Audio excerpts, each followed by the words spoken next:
Hey everybody, Dan Schinder here on Drum Talk TV live on our Facebook page, coming to you from Globe, Arizona, 100 miles east of Phoenix, up in the mountains, about 4,000 feet. I was up even higher yesterday, and while it was 70 degrees at home, it was snowing where I was trying to do some fishing. But the topic of the day is Abby Caulk, our guest, and Abby's going to share her story of pursuing life as a drummer, even though she was born without a right hand. How crazy is that? How about some inspiration for it today? And tell us where you're watching from, everybody. Abby's coming to us from Virginia. How are you? So exciting to have you on the show finally. I'm doing great. Thank you so much for having me. It's an honor to be here and to spend some time with you today.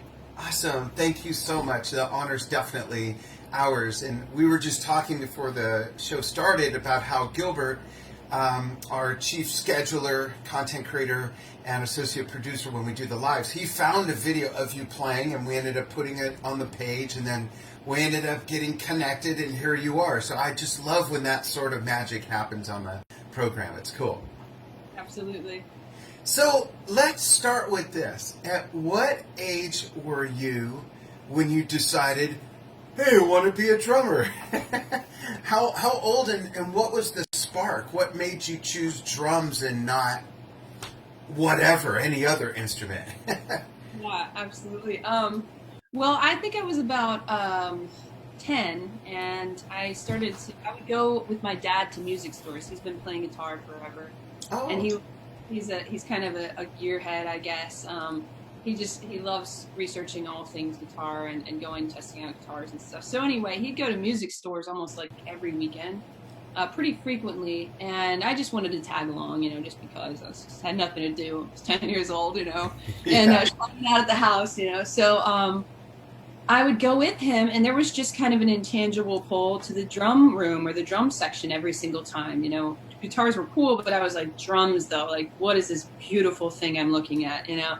And this seemingly unattainable thing. And so I would go with him, and I'd inevitably find myself back there, and I would be sitting behind any set of drums that was set up, and I'd be like, I have to figure out how to play these things. I want to do this. It was like, you just get that desire and that appetite to do something, and it's almost, you can't get it out of your brain.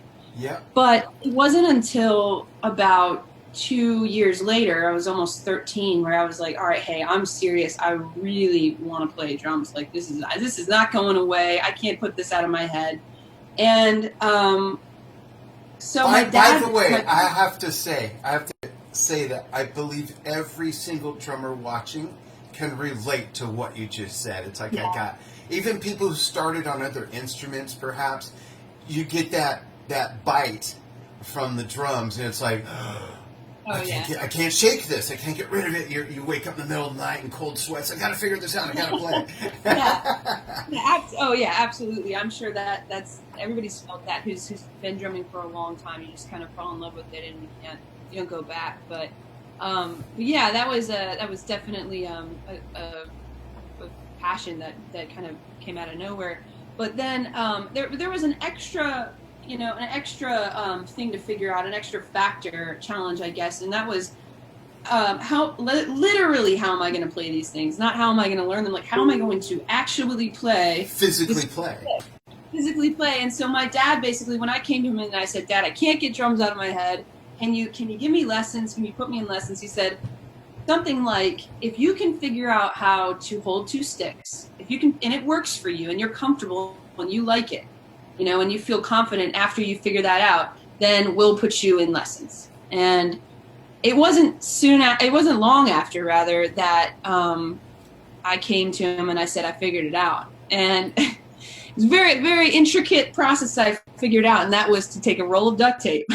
Oh, and gosh. Just tape the thing around my arm, tape a stick to my arm. That's what I did. But it's easier for you because you don't have like all this hair like I have. I have some. I did lose a lot of arm hair in those days. Yeah, but this, like a Band-Aid, is excruciating for me to take off. Oh, yeah, like you. Yeah, significantly more.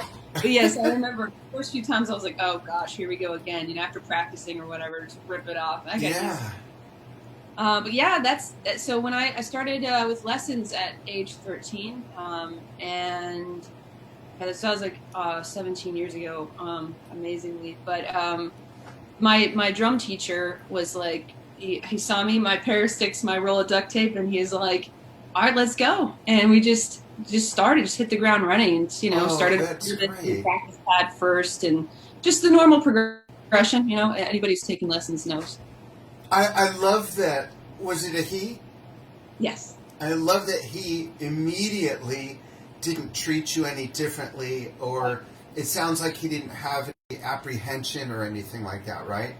Yeah, not at all. And he didn't treat me differently at all in terms of expectations for practice, expectations for speed, expectations for keeping tempo, for getting dynamics right. Glam paradiddles were going to sound. He expects they sound just as good as anybody else's, and I worked on it. He worked on it with me, helped me develop what I was going to develop. All of anything that I do well is because of him for sure. What's his name? His name is Jason Collette. He's a insane drummer and a musician all around. He plays all kinds of stuff, but just Oh, that's great. solid. I don't know that he does anything publicly in terms of social media, but I got to shout him out. I really appreciate Yeah, it's awesome because I know there's people out there that could have taken a whole other approach or no other approach at all. First of all, you're a girl. Why should you be playing drums? Second of all, it easily just could have gone down a whole other path because there are still some stupid people out there. Right. It is what it is. Hey, let's take a look, everybody, at Abby playing. I'm going to pull up a clip, and Abby, you won't see it or hear it, but the audience will, and then we'll talk some more. And folks, if you have questions for Abby, let us know. I'll check comments in a moment as well after we come back. Let me pull up this clip really quickly, and here we go. Check her out.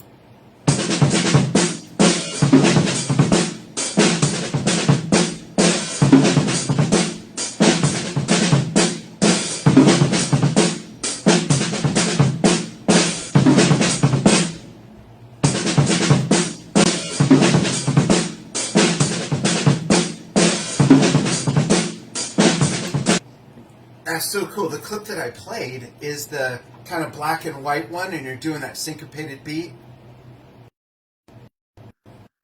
Oops, oh no. Zoom froze for a second again, sorry. I don't know if you heard that, but the clip I played was that black and white clip where you're playing that sort of syncopated beat. Yeah. I noticed there's like you sing as well?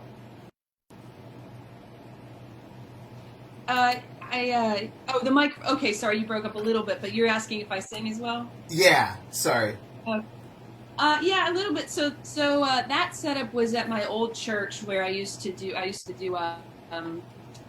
worship music, and yes, so I had a microphone stand up behind me that wrap just went right around, so I would just pull it in front of my mouth, and I would either do like I don't know if you're familiar, but worship leading where I talk and sing and play, or I would just sing and stuff, and that was some mind bending stuff. Learning to talk to people, to introduce music, to go to the next part, to lead into choruses and stuff, while playing drums, while having to also sing. That was crazy. Wow. You've got like everything you've just mentioned. So just so you know, folks, my shirt says I'm a drummer. What's your superpower? And everything you just mentioned are all these elements of Wonder Woman because she can't do that. So that's how big that is. That's cool. It was a challenge at first. I mean, it took me months to just. I mean, everybody knows if you're a drummer, you know that at the beginning it's like my mind is never going to be able to separate and focus on doing 3 or 4 things at once, let alone do them dynamically, do them well, and do them fast or do them slow. And then you add a whole new element of having then to talk and sing and think. Right. And on top of it, and it brought me right back to those first, that first year of drumming. And I was like, but I know I'm going to get this. Somehow it's going to make sense eventually. But it took like a solid 6 months of doing that every week at church. And for a while I was just like ride, snare, basic beat to keep the music going because that's all I can do. But then it got to the point where I could do, normal drumming, what I'd be a little bit more intricate stuff while doing. Anyway, you get the point. It was crazy. That's cool. That's cool. Let me check out the comments and see if anyone's got any questions yet. Doug Lee says you were born to play drums. That's awesome. That's perfect. He says Dan's absolutely right, and I'm not sure about what, so we'll just say everything.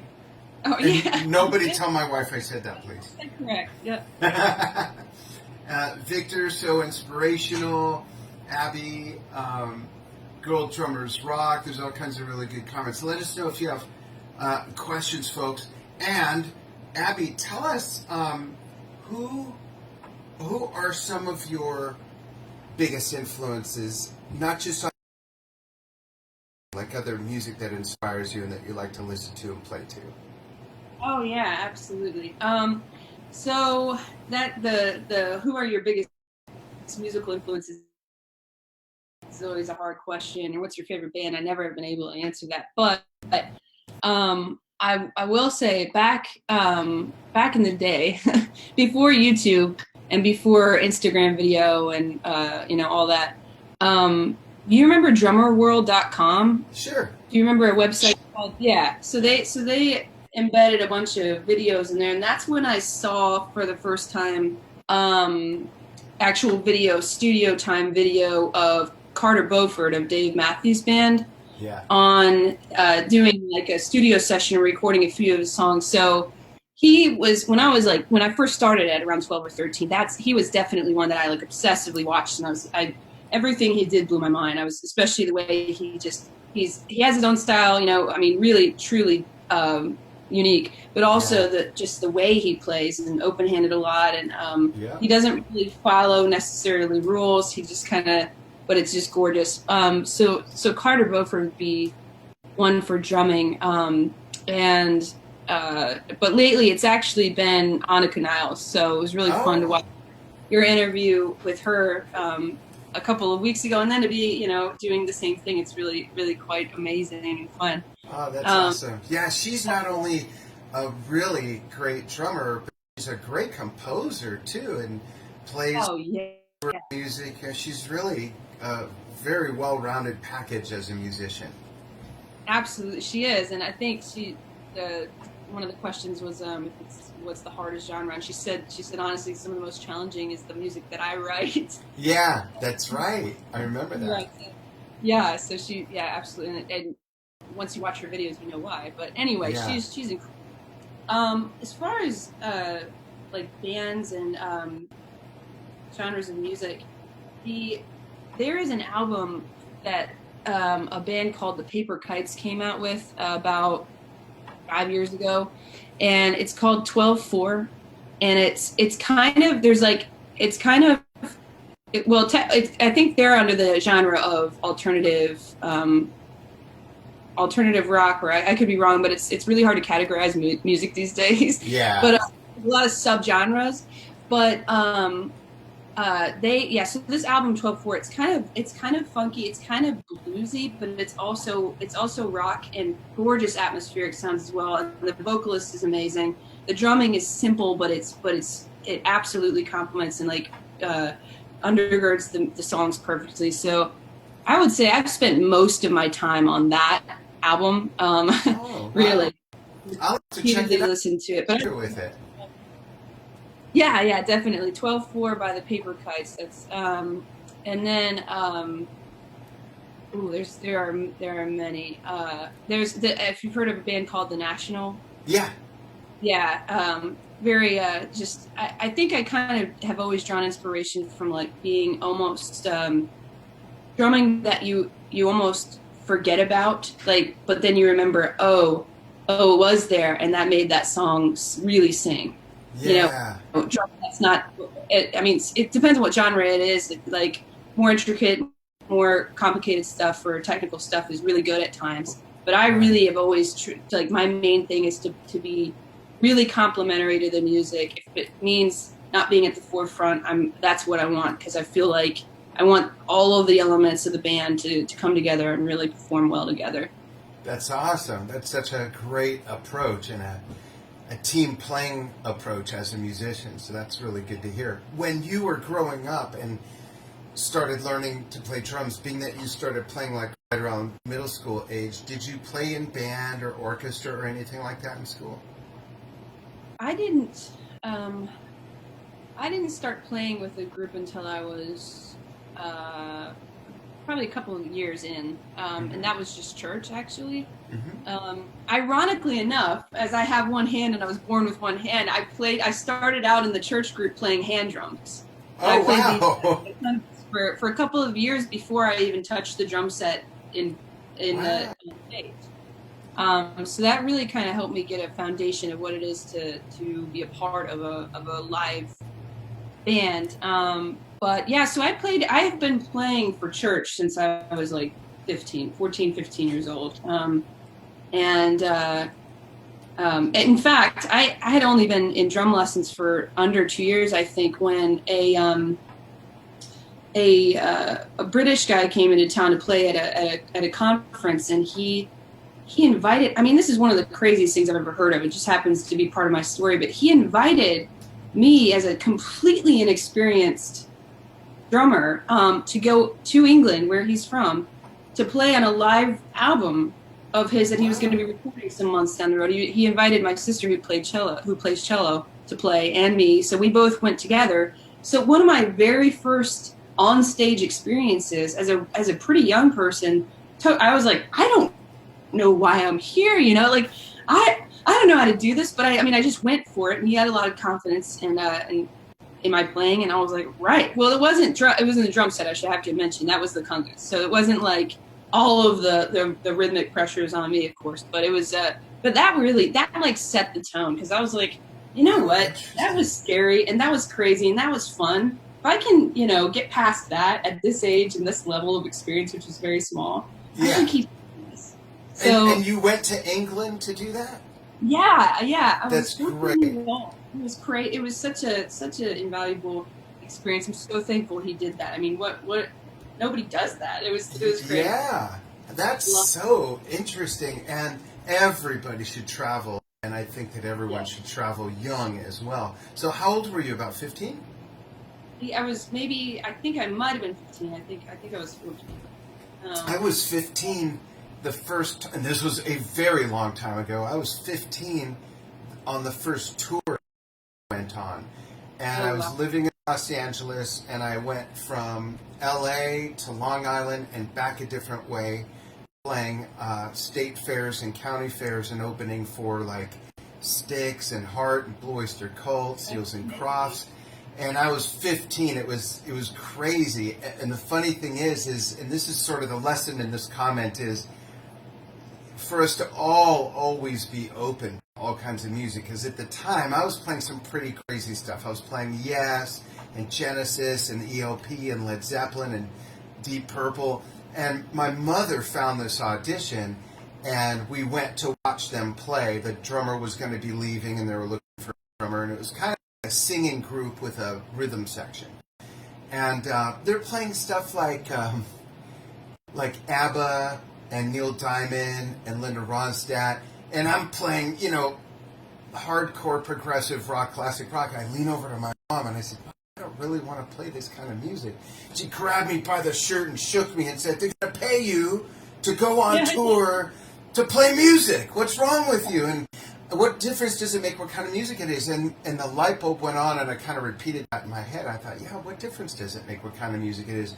And at 15, I got to see almost the whole country playing music, making money. I had no bills at that age. It was amazing. It was great. So I can relate to that aspect of your story of being young and getting a professional opportunity like that. That's great.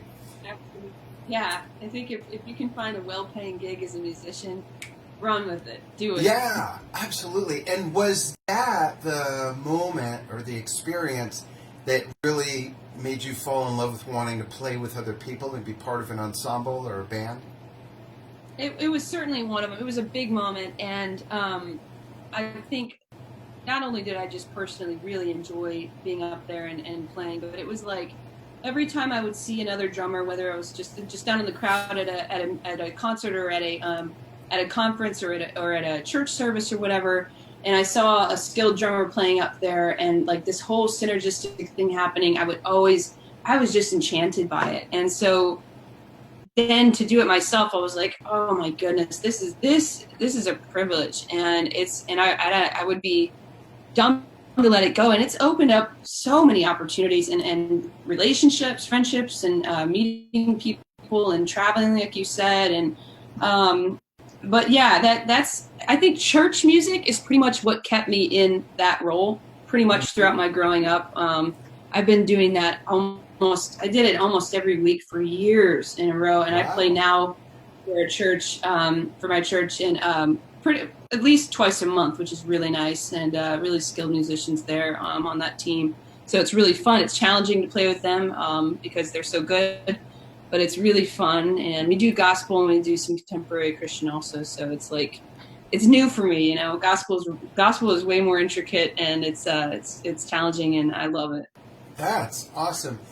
After my next question, folks, I'll look at the comments and we'll see what questions there are from you.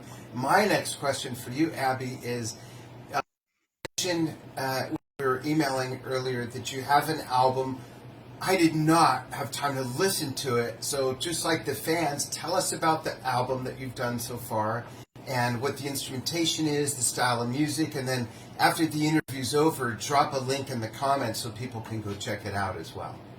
Yeah, absolutely. Thank you. So I was in a band several years ago with pretty much my best friends, all my good friends. And my best friend wrote all these songs. She wrote this awesome album, and we get a chance to go record it. And the band is called Idlewild, which is actually, the spelling is kind of strange. I guess you can find it on Spotify and iTunes if you want, if whoever's watching, if you want to write it down. It's spelled Eidolwylde, and I will comment with that link later on too if you want to check back. But it's kind of alternative rock, singer-songwriting, a little. It's like I said, there's a lot of subgenres mixed up in there. We have some cello, we have some atmospheric stuff. Wow. There's one thing that's just straight rock. But so it's a little bit of a mixed bag, but we had so much fun doing it, and some really pretty music on there. Right, my friend's a really talented songwriter, so it's worth checking out for sure. Oh, that's great! I can't wait to check it out. And what is the instrumentation of the band? So we have, I was on drums, and then we had bass, and we had electric guitar, a couple layers of that. Went back and did some overdubs of electric guitar sounds. And then vocals, and then cello later. We added that live cello. It wasn't just the synth. And then some synth, and we even had, what was that little thing that he played? The little the little keys that xylophone. Yeah, a little xylophone. Okay. Yeah. Just briefly, but anyway, we didn't want to do too much, but we wanted to stay open to being creative. So. That's great. I can't wait to check it out. I'm going to check the comment. Let's see. A bunch of people have joined in. Thanks, everybody. Desmond Williams, Doug Lee, still hanging in there. Rhonda Rask, how's it going? Say hi to your lovely husband, please. Tim Bragg wants to know. And Tim is in France, but he's from England. He's a very good drummer and composer as well. He's written some stuff for Drum Talk TV shows. He's asking, does Abby still play the congas? Oh, it's a good question. I have not played in many years now. I switched to the drum set for church, and I feel like I could maybe jump back on, but I'd have to shake off the dust a little bit. But no, I have not played in a long time. Cool. Good question, Tim. Thanks. Let's see what else we have here. LJ, thanks for joining. Tony, Caroline, thanks for joining. Here we go. Ashish, how are you, Ashish? Thanks for tuning in. No matter what time my vlog is on or the show, the interviews, Ashish is always there. He lives in Nepal, and so there's a time difference. And Ashish, I don't think you sleep, and I hope you're feeling well. So Ashish says, how can you turn your passions into career, and how do you motivate yourself to take action? Much love from Nepal. What's your personal experience that speaks to that question? That's a big question. That's a good question. I so I remember one particular moment in the process of really feeling like I could play the drums well without just getting comfortable and becoming a decent drummer, whatever that means. And that took a long time. I mean, drums are an amazing instrument, but it takes a lot of dedication. And I think I was about 16 and I was just hitting a wall over and over in practice. That happens sometimes. You just go through a period of time where you feel like you're not growing at all. And especially right then, it was like I needed to reach that next threshold of comfort on the playing and whatever I was practicing at the time. I just was having trouble with it. And I remember I was just like, I was losing my motivation like crazy. And I was talking to my brother about it, and he said, Abby, you have put already 3 years into this. Drumming is not only cool, but it's going to open a lot of doors. If you quit, you're going to be dead wrong to quit. And I was like, basically, he said, if you quit, you're stupid. Sounds like something a brother would say. Brother I know. Yeah. And there was a serious look in his eyes, so I really took him seriously. And I was like, I'm going to take his word for it. You stick with something, a lot of times you get to the other side eventually, and it's worth it. And so I think one of the main things, probably the biggest things you can do as a musician or just as a person in general, with whatever your pursuits are, is to have people around you who know you, who love you, and who can speak into you, whatever you're doing, who will challenge you when you need it. It's when you're working on something and you're dedicated to something, you can feel real zoomed in at times, and those people help you zoom out and get perspective, because they're seeing it from a different perspective altogether. So there's that. And then just keeping the passion alive by playing with people, by even if it's just playing in your basement with friends, or playing along with headphones or whatever, I follow so many Instagram drummers and guitarists, for that matter, just really skilled musicians who I watch these short videos all, multiple times a day. And that keeps anyway, so I'm not a career musician, but it's been a huge part of my life since I was a kid now, pretty much. So those are my main lifelines, I'd say. That's awesome. What are your near future plans? You mentioned that the person who wrote a lot of the music for your first album is writing another one. So you're going to make another album with the same people? Yes, I will. So, she's written a few songs that will be a part of this next album. It will be, I think, it'll be kind of a similar sound, but also pretty different than the first album. And she's going to, when she completes that, I imagine we're going to spend some time in a studio and probably add a little bit more vocal layering and kind of atmospheric synth. And I want to do a little bit more experimental stuff on the drums, like you sometimes hear in like a Sufjan Stevens or even the National, like I mentioned earlier, kind of a little bit of more stripped down and see how can I make this drumming beautiful without the conventional full, like what I'm used to, which is like a rock drum set. And not to say that that's bad or I won't use it, but just to kind of stretch a little bit creatively. Yeah, different textures and things like that. Yeah, absolutely. That's great. And have you ever performed music from the first album live, and do you plan to do that with the second album? Yes, we performed only a couple of times live with the songs from the first album. We will, and it'll be, so we had I think there were 6 parts in the band before, and I think now we'll probably only have 3 or 4. So we're gonna do like pads, and have a little bit of tech involved to fill in the sound. So that would be really fun for performance. But when we complete the album and have something solid down, then we'll play, definitely. We've been talking about that a lot, but really wanted to get out there, and even if it's just for our own fun, to perform these songs. That's great. I'm going to check the comments again. Thank you for that. Let's see.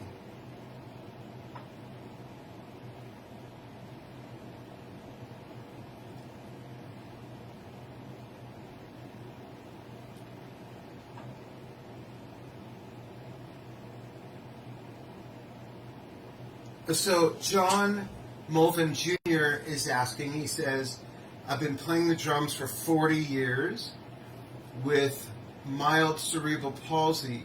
It took a while for other musicians to take me seriously. Did you experience something similar? That's an excellent question. Yeah. Yeah, because that I can totally relate to that, because it's not, if not in drumming, there have been other things where it's like, can she really, she, you know what she's doing? Yeah. But if that might have happened under the surface. I don't know that I have a solid memory of, like, I think, actually, if I reflect now that I'm thinking, there have been a couple of times where I've showed up to a gig or something, playing with the occasional gig with a friend, or showed up to a church or whatever, and it's time to set up my drums, and they haven't seen me before. They don't know who the band is, and they see, first of all, you see a girl walk in, you don't assume she's the drummer. There's that, and then I come in, I'm carrying my bass drum, and they're like, "What in the world?" I can tell. There's kind of a look of, So I haven't had anybody say anything to me particularly, but I can tell they're like really, really maybe taken aback by that, and I kind of see it as like a fun little thing, because if somebody is their thinking is challenged by the things that I'm doing or the things that I'm saying, and I can answer that curiosity and answer that challenge, so that next time if they see somebody who's physically different or whatever, they'll have more confidence. I think that's good. I think that's a positive experience. Yeah, I definitely see how that experience can help transform the perception and values of other people, which is great. And music is good for so many things, and those are just a couple other things to add to that list.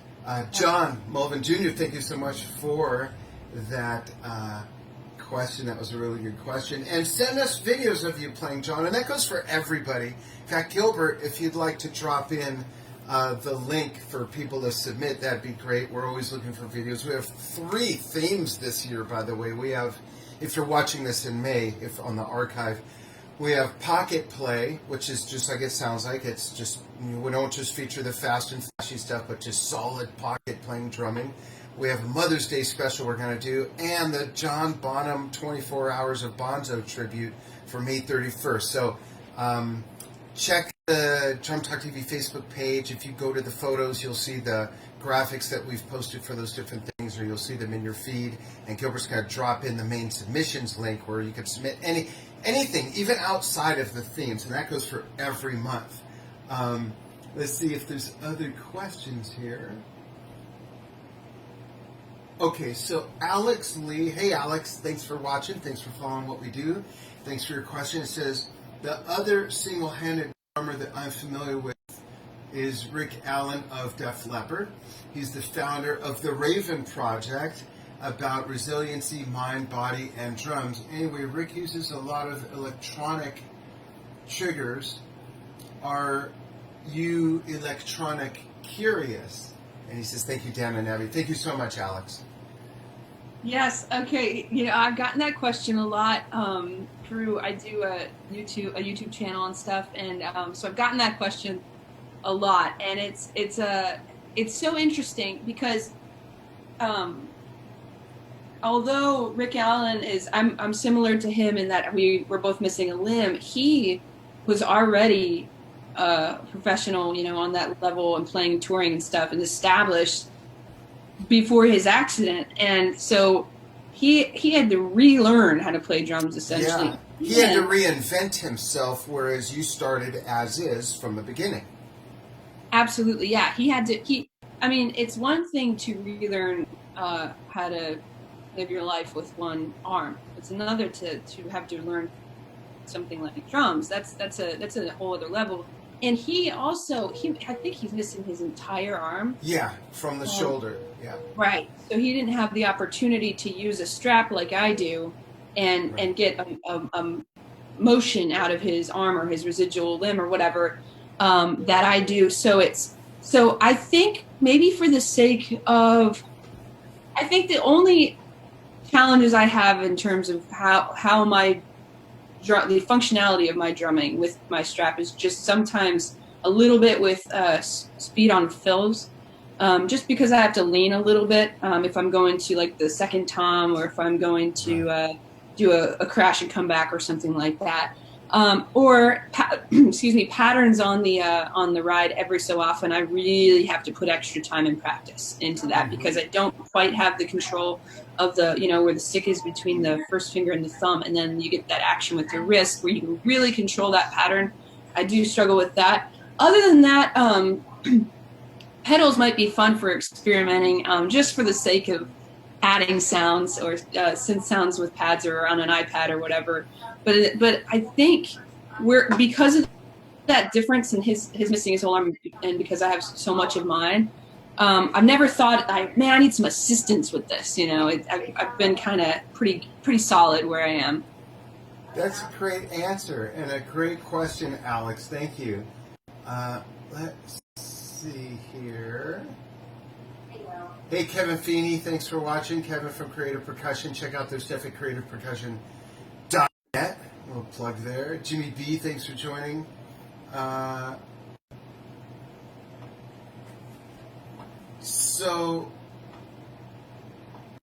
Okay, I'm going to read this even though I'm not a question or not. This is from Bryce.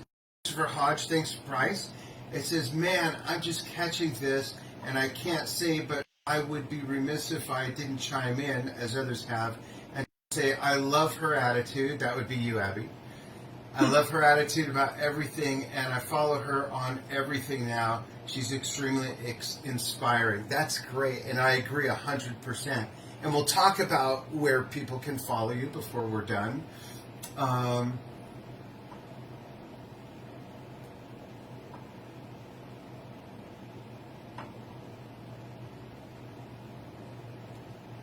Let's see. Bear with me, folks. I'm scrolling through, and it keeps moving as people add comments.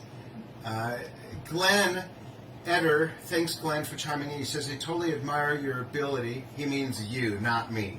I totally admire your ability. Did you have to build up your arm strength to gain success in playing for long periods of time? And I'll add to that question, also factoring in the fact that there's impact involved, and the impact is done not by gripping something, but with a auxiliary sort of assisted attachment, if you will, the drumstick and the tape, which now you're using gauze or a strap, which I'll let you explain as well when you're ready.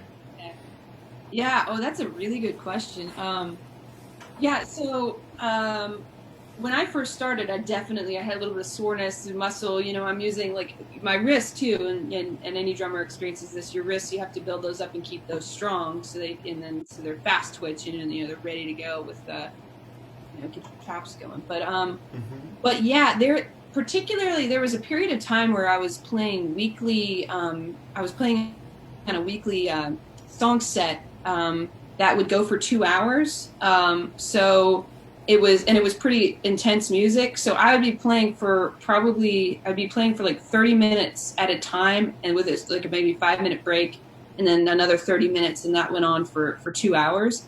And there would be times where I was on the hi-hat or whatever and just doing a beat, and I'm like, oh my gosh, this thing is getting tired, like my arm and my shoulder. But that over time, it built up, and I do exercises also, and I think this is probably beneficial for any drummer, is to do arm exercises and wrist exercises for strength and mobility. But like I did like pull down and a kind of exercise with like either a resistance band or something at the gym, like a pulley kind of thing with weights, and that really helps. But that's a good question. Yeah, great. Thanks for the answer, and thank you for the question, Glenn.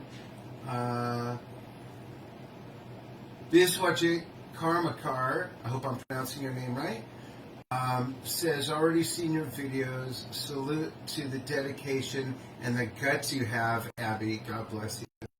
Great comment. Thank you. Can you post a link to Abby's album, please? Yeah, absolutely, Tim. Abby's going to put that in when we're done. She's going to go back into the comments and put in not only the link to the album, but please put in everywhere where people can follow you on Facebook, Instagram, YouTube. Yes, You're absolutely. more than welcome to do that. And I have a Abby Caulk fun fact question. Okay. What do you like to do when you're not doing anything that has anything to do with music? How do you have fun? How do you pass the time? Do you have any hobbies or special interests or anything? That's a great question. Well, I love sports. Really love. I love watching sports like baseball, but also the ones that I usually have the availability or people to play with is like tennis and golf. Yeah, I love playing tennis. It's just something you can pick up and go play. Yeah. But also, I do a lot with. I almost answered it with drumming. I do. I love cooking for friends and spending time. I really do love. Like, it's probably people are my like favorite thing in the world. So I do. That's...